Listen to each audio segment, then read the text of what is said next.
Get the recording going.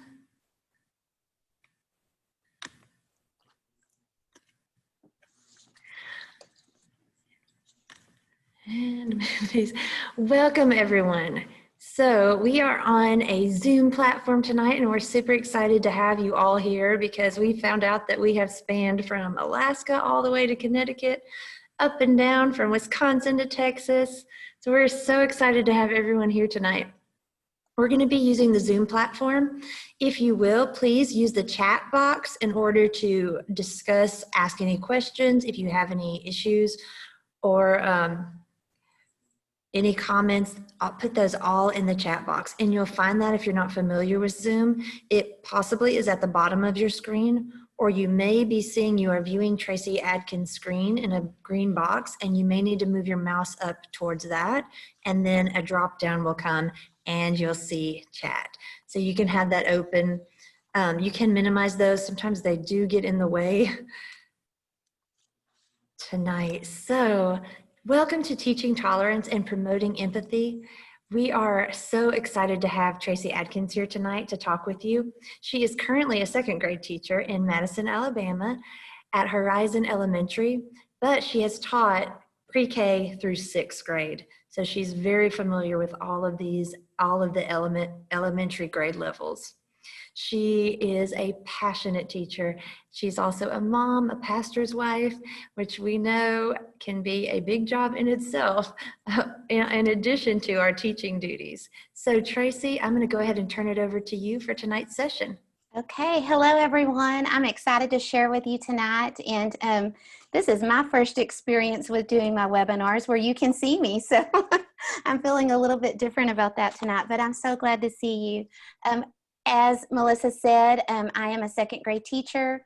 I am, going through the process all of you are going through. I've been hybrid, I've been virtual, I'm currently face-to-face, experiencing all of those differences that, that are coming with this new way to educate right now, and just trying to maneuver myself through that process. But tonight we are teaching tolerance and promoting empathy in the K-12 classroom. And I think all of you that are here tonight and teachers across the nation would probably express that this is something that is of utmost importance of us in the classroom today. And so I just want to start with, what is tolerance? According to the United Nations Educational, Scientific, and Cultural Foundations, tolerance is respect, it's acceptance, and appreciation of the rich diversity of our world's cultures, our forms of expression, and ways of being human. Tolerance is harmony in difference. And I want you to really think about that. Tolerance is having harmony in our differences. Teachingtolerance.org, which I want to give a side note here. If you have not visited that website, it is a plethora of information on teaching tolerance from pre-K through 12th grade. So I had actually never visited that website. I was very impressed with the things that I found on there, lesson planning, and just different types of ideas.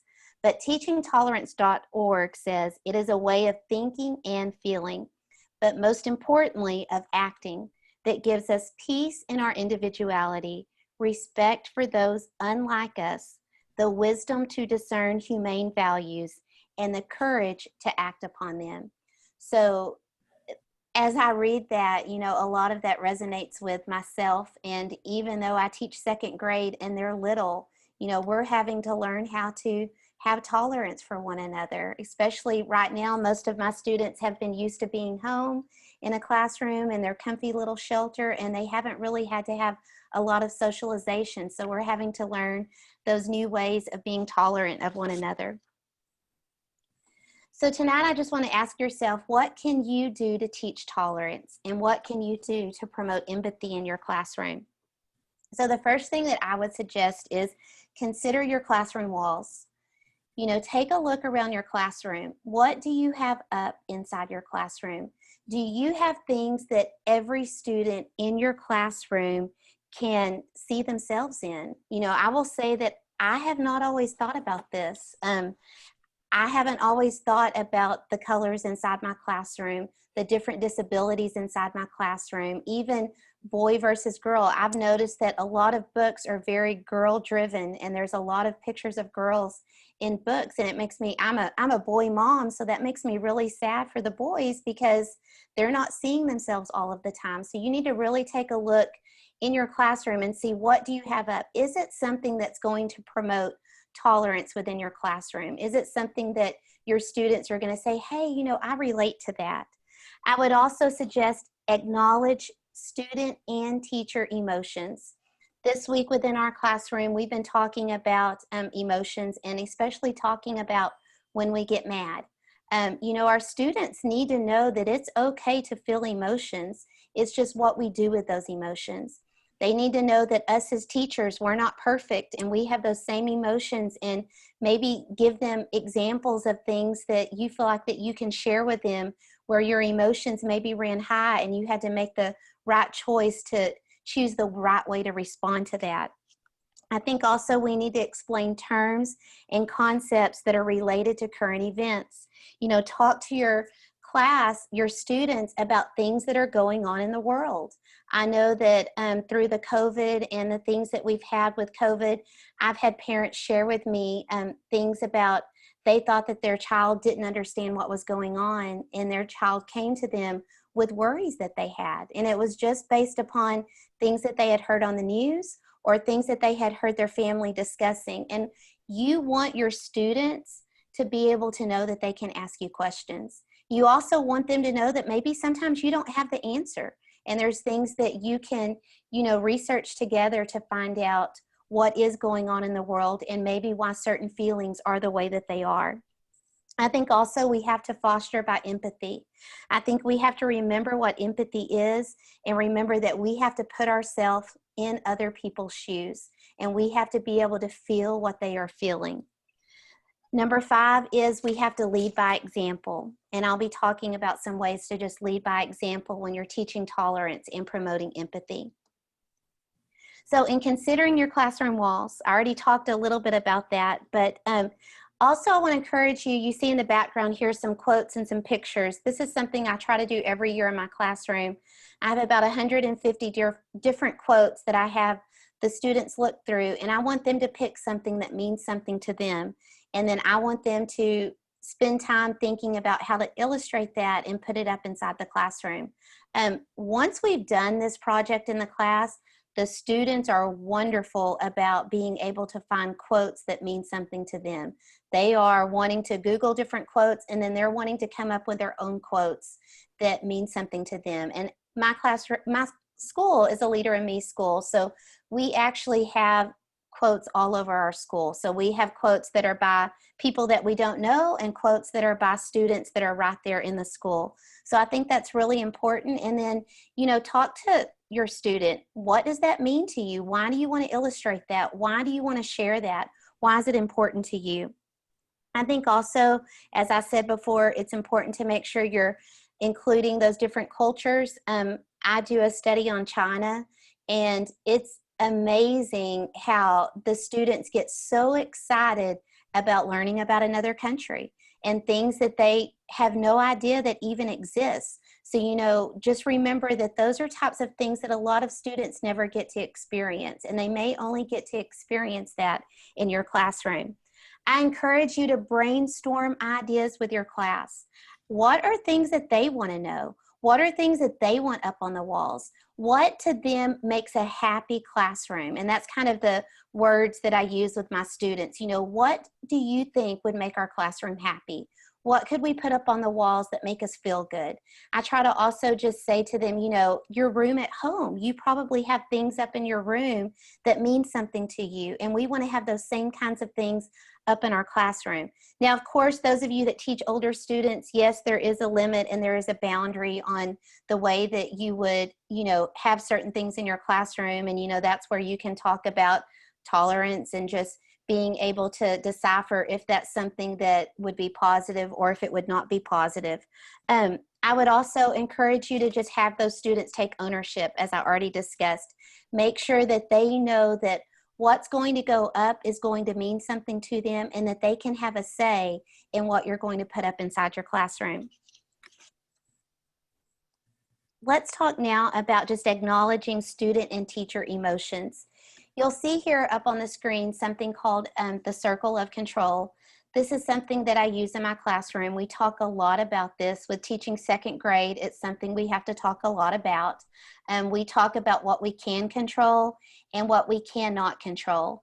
And the students get really good at this after you've talked about it for a while. We even make our own circles of control that we keep inside of a binder so that we can go back and add and maybe even take away things from that as the year goes on. But you want to talk about things that you can control and things that you can't control. Sometimes students get so irritated about things that's out of their control. So, you know, you kind of want to give them a picture of, hey, let's focus in on what we can control. And if it's something that we cannot control, let's find a way that we can kind of deal with that in a way that we can just use our own ideas to try to overcome that. I think it's also really important that you create a safe space for your classroom, for your students. Create a safe space where everyone can acknowledge how others are feeling. I know we all have those students sometimes that really try our patience, and maybe those students sometimes that come with us with just a lot of things bottled up inside of them. Kids are smart. Kids know when a student's having a hard time. Kids figure things out really quickly. You know, we need to make sure. I know I've had a student before that had lots of emotions, probably the most emotions I'd ever dealt with one little tiny person in a long time. And sometimes when that student was out of the room because of his emotions coming out of control, I would use that time to talk to the class about ways and things that we could do to help him. And the empathy that my class showed for that student was amazing. And it was because they really tried to feel what he was feeling and tried to overcome some of the things that they would see from him. And I won't say just accept it, but they were trying to realize what was in his control and what was not in his control. So use your time wisely and talk to your class about that. I do fully believe in teaching empathy explicitly in the classroom. You'll hear me say that a lot. And when I was asked to do this webinar, I was like, yes, it has empathy in it. I can do that. So we need to remember that empathy is just being able to sense other people's emotions. And we couple that with the ability to imagine what someone else might be thinking or feeling. So it's really important as human beings that we know how to have empathy. Many of our students don't learn that at home, and they're going to have to learn that from you. You know, I tell my kids that, you know what, even as a big person, we have to have empathy. We have to know how to feel what someone else is feeling. We have to be able to put ourselves in someone else's shoes. Teach students how to manage their emotions. Today, as we were talking about anger and we were talking about just having that mad feeling inside of us, we listed 10 different ways that we could try to control that anger when it kind of comes up inside of us. Talk to your class about maybe what it feels like. You know, that's going to feel different with different people. Some people are going to feel themselves getting tight and tensed up. Some people are going to feel a sickness inside of them and not know how to deal with that. And they need to know that they can do things like take deep breaths. They can count to 10. They can walk away. They can maybe have a place in the classroom where they can go and just have some alone time or some quiet time. They can maybe do some drawing. I use a lot of music inside of my classroom. Sometimes when I can kind of feel that my class is struggling and we're maybe having a hard time dealing with what we're having to learn that day, I'll turn on a fun song to say, you know what, we're going to dance it out. We're going to dance, and I want you to just dance and just be able to get some of those wiggles out, but at the same time, have some fun. I even sometimes I do this and my students think I'm crazy when I first do this, but I just make us smile at one another. If I know that we're having a bad day, I say, okay, I want you to smile for 30 seconds. And usually when they've smiled for 30 seconds, they'll start laughing, and that those emotions that they're feeling that they don't really know how to express what they are, and they maybe really don't know how to deal with them, it helps them overcome that. And that works with big people too. You know, sometimes we think that big kids don't want to do things because they're big kids, but down deep inside, they also just don't know how to deal with certain things, and they maybe just don't know how to have empathy for others. As I said before, I think it's really important to explain terms and concepts that are related to current events. As I said, kids sense and they know what's going on in the world. And I know as a parent, I always want my boys to be able to hear something from me before they hear it from someone else. I want to have been able to talk to them because our students, our kids, they're going to get an idea of something and they're going to understand that a certain way, usually based on what they've heard. So if they're not hearing in the classroom about current events and they're not hearing about different concepts, then they're going to have probably a biased thought process about that. And they're probably going to sometimes have a negative thought about that. So it's really important to talk about those hard things. Don't ignore what's happening. You know, those of you that teach older students, I'm sure you do current events in the classroom. That's something that I remember doing as a student in high school and junior high. I remember talking about things, and sometimes that opens up doors that are maybe a little difficult to go through, but if you taught that empathy and you've taught that tolerance, I think that students are more welcome and encouraged to listen to others and just realize it doesn't mean that we're accepting what they say. It just means that we're looking at things through their eyes and we're trying to say, hey, it's okay that you're different about that, and it's okay that we disagree about that. Give your kids time to come up with their own ideas about things and feelings that they might have about things. And again, fostering that empathy. As I said before, empathy is seeing with the eyes of another, listening with the ears of another, and feeling with the heart of another. And it says up here, if we can't see eye to eye, let's try to see heart to heart. Right now, our world is seeing this. There's many things that we don't see eye to eye, but if we really try to have empathy, we can see heart to heart. So I think you have to really try to have that heart connection with your students. Try to get in and feel what they're feeling. And at the same time, they need to feel what you're feeling. You know, when they're giving you a hard time and you're having a hard day, sometimes I let my students know that. I say, you know what, right now, Miss Atkins is having a really hard time feeling patience because you're not listening to me. So, you know, we need to just make sure we're kind of using that language in the classroom so that they understand how to show empathy. It's doing a lot of modeling and a lot of talking and a lot of heart talk. In my classroom, we also have a mantra that we say every day. So we say, you were made to do something great and you will leave a legacy. We repeat it every day. Of course, it's something that I've taught at the beginning of the year, and they understand what a legacy is, and they understand that they were put on this earth to do something great.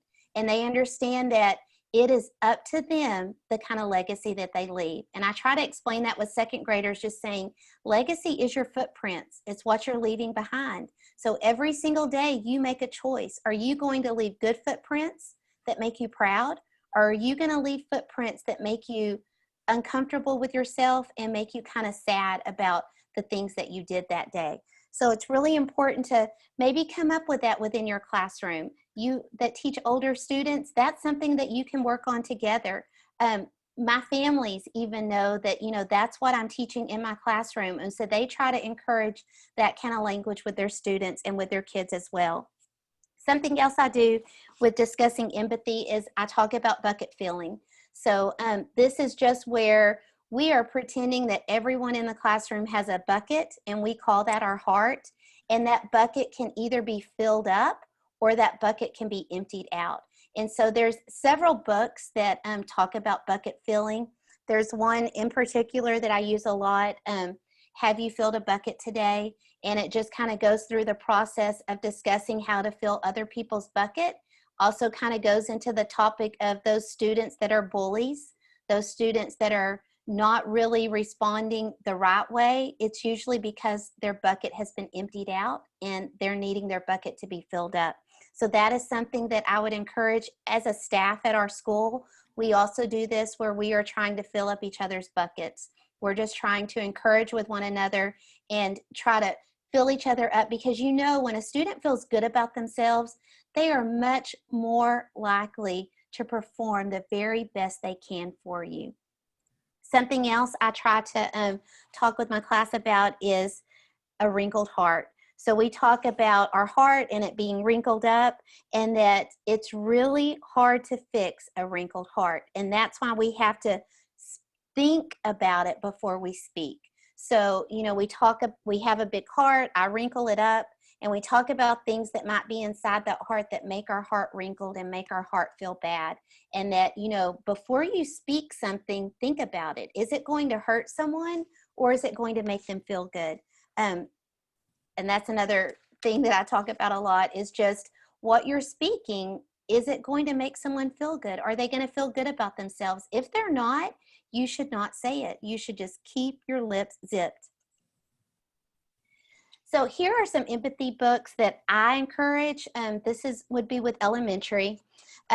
Chrysanthemum, this is great for pre-K through third grade. Chrysanthemum is one of my favorites, a sweet little girl that everyone's making fun of her because her name is too long, and they think it's just drastically awful until she meets a teacher that has a long name, and that teacher wants to name her daughter Chrysanthemum, and she feels so wonderful about herself, and the whole class kind of turns around there thinking about her name. Amazing Grace is another one of my very favorites. This discusses, someone being told that they can't do something because of the color of their skin and because of them being a girl. The Invisible Boy is something that I think everyone probably can relate to. It's about feeling invisible and how you feel until someone does kind of try to include you in something, and how different you feel. The illustrations in that book are wonderful. It goes from kind of being black and white to color. And then something else that I would really only encourage this in third grade or above, but it's the book Wonder.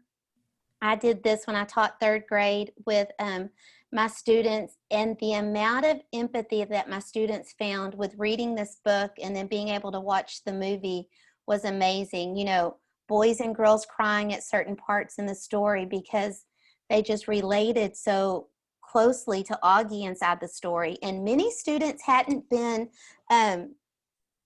they had not experienced that. They had not, been able to feel that about someone else. And you'll see me, I get teary-eyed when I think about that book. But that's a wonderful book to just try to incorporate empathy into your classroom. There are some kind of hard subjects in there, so it's something that if you haven't read that book, you need to read it before you share it with your class.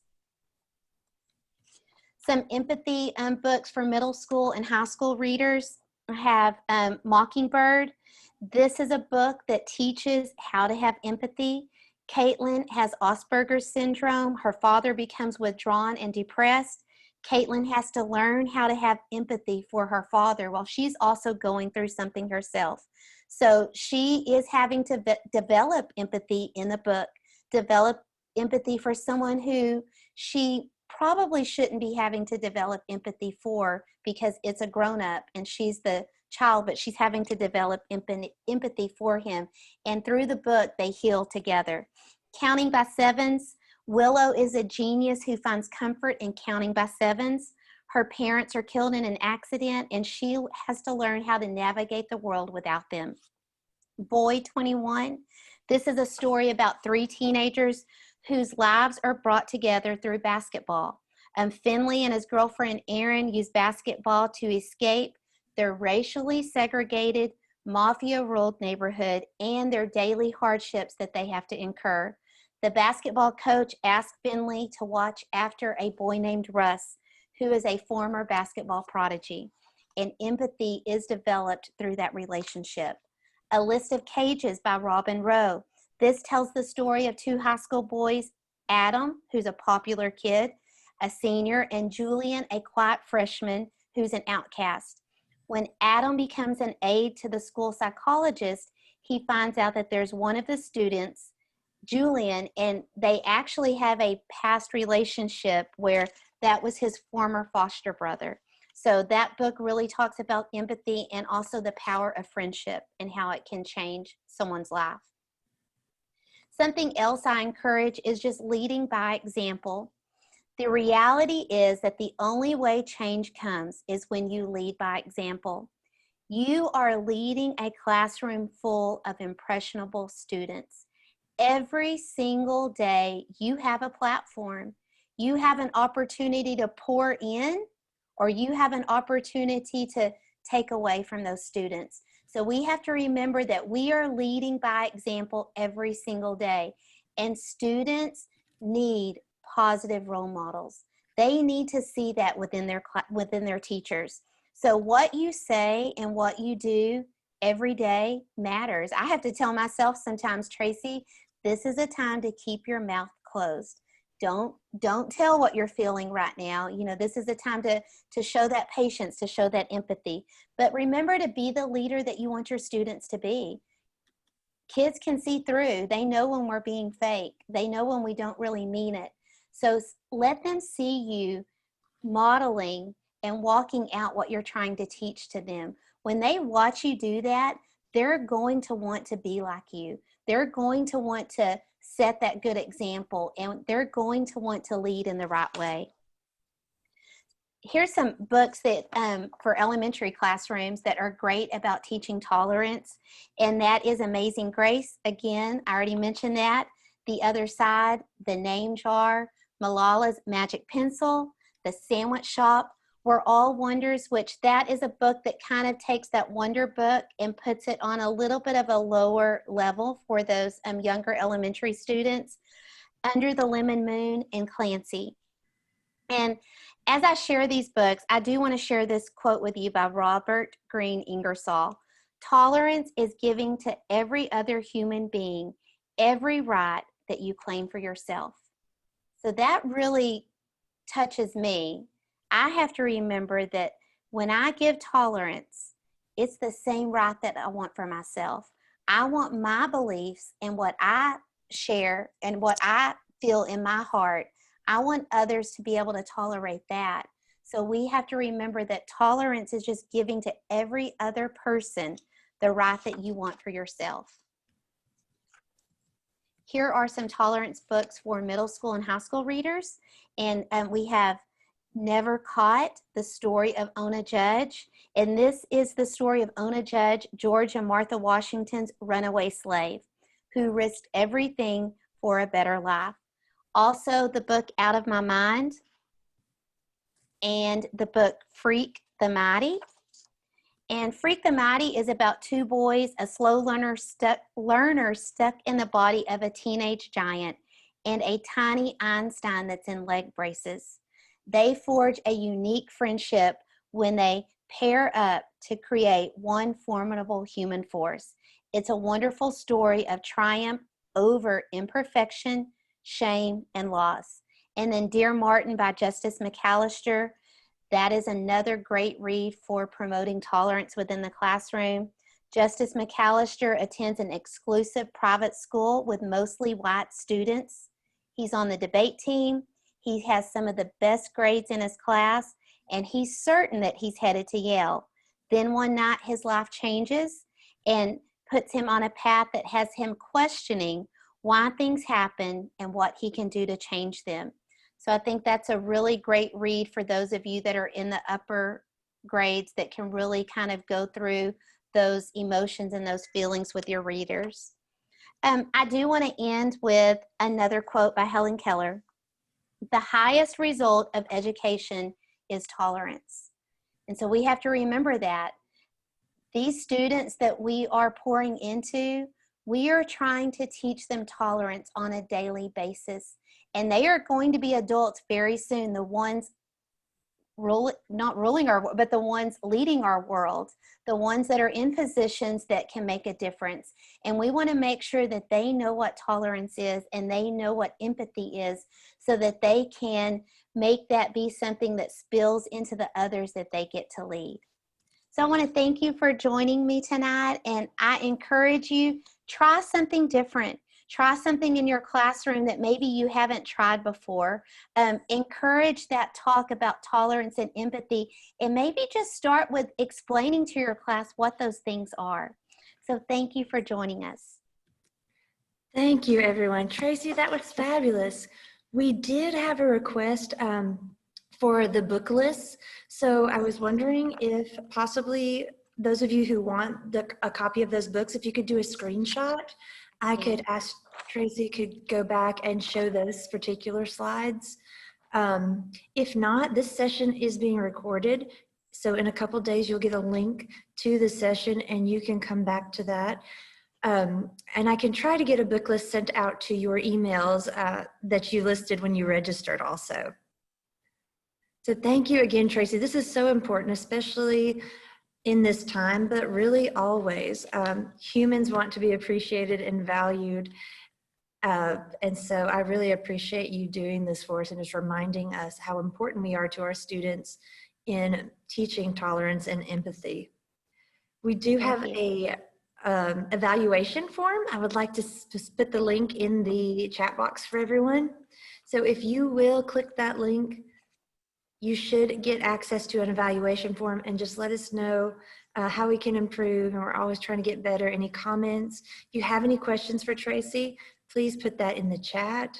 We will be on for a few more minutes, but thank you again so much, Tracy. Great books. I've read at least one on every slide that you showed, so I was excited about that. And if you visit that tolerance.org website, I mean, again, that it is just a plethora of tolerance. I mean, of things that you can use within the classroom and many more book ideas. I added teachingtolerance.org in the chat earlier, but I'll add that again so it gets lost in there sometimes. So, oh, sorry, I did teaching tolerance.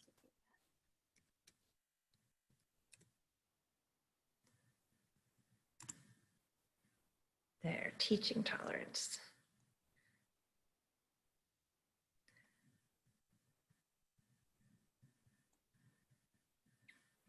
And again, thank you everyone for coming tonight. I'm going to go ahead and stop this recording.